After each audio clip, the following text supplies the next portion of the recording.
Hello everyone and welcome to my channel. Today we are going to be styling a high-low t-shirt and we're going to DIY it ourselves. I saw this t-shirt online and I really wanted to buy it, and then I thought I could probably make that. I'll insert a picture of it here so you can see. I also want to make my own alterations to it as well, which is always fun when you're making your own things because you can design them exactly how you want to. So let's get started. I've got my trusty little friend Ginger. She's been with me for a very long time. If you don't have a Ginger, you can just do it on a flat surface on the floor. So the first thing we're going to do is mark the t-shirt. I'm going to do this on the ground. I'm going to use one of these so that it keeps it nice and flat, but you can use any flat surface. I'm also going to use this t-shirt that I actually have on as the measurement for the back of the shirt where I want it to hit. That's always handy if you already have something that is the size you want. I have my little sewing kit and I'm going to take some chalk out.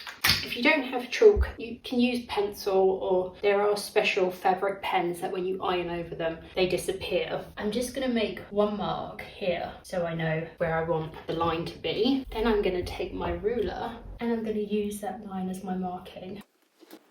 Like so. So that will be the length of the back, and then we need to do the front. What I already did with the front is I marked out a space where I wanted the slit to come up to. I marked it just below my breastbone, and now I don't want to just cut a straight line down. I think I'm going to do a line down the middle, and then I'm going to do 2 lines either side of it so that I kind of go up in a V because I want more movement through here. First I want to make sure I'm in the middle of the shirt. Bring that mark here. We've measured the bottom of the shirt, which measured to 22 inches. So we did 11 each side to make sure that we're in the middle. So that's 11 and that's 11. So we know that this is the middle mark. Now I'm going to go 1 inch either side, which takes me to that point, and we'll do 1 inch this side. Takes me here. And then I want to take this mark up to this point. So we just need to connect these lines.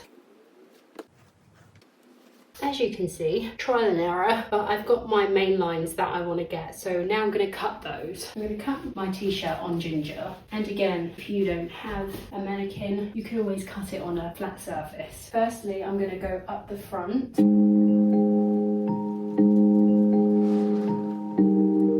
As you can see, it turns in on itself, so you could leave it like that if you wanted to. But I'm just going to do that little bit extra cut.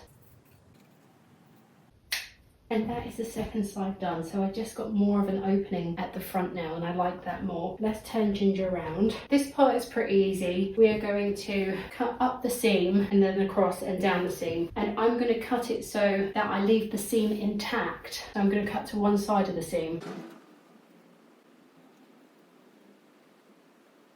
And then we're going to cut across.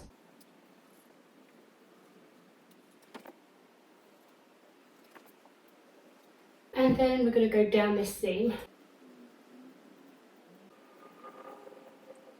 Okay, there we have the base of our shirt, and now it's time to try it on. Here is the final look, and I'm very happy with it. There are a few different ways of wearing it, so I'll just show you a few. You could just leave it exactly as it is. Either have a tank top underneath or change it and put the underwear of your liking underneath the top. And how I believe it was meant to be worn is to crisscross them over the front. Then you would take that to the back and you would tie it in the back, causing all that ruching at the front. Or you could take the 2 sides, pull those round to the back and tie it back, which causes that lovely arch at the front. And then with these loose bits at the back, I would simply tuck them under just to make it a bit neat, like that. You could also tie it in the front and tuck it in, which I think is very nice with the little back hanging out. You could also do the same and tuck it in to the back as well. And then if you wanted to add shoulder pads or anything, you could do that. I tend to take the strap of my bra down, put that around the sleeve, and then pull that sleeve up. And I'll do that to the other side. It kind of gives the illusion of a shoulder pad, but not too much height. And I really love that look. Feel free to adapt and modify to your preferences. And I hope you enjoyed the content. Don't forget to like and subscribe. See you soon. Bye.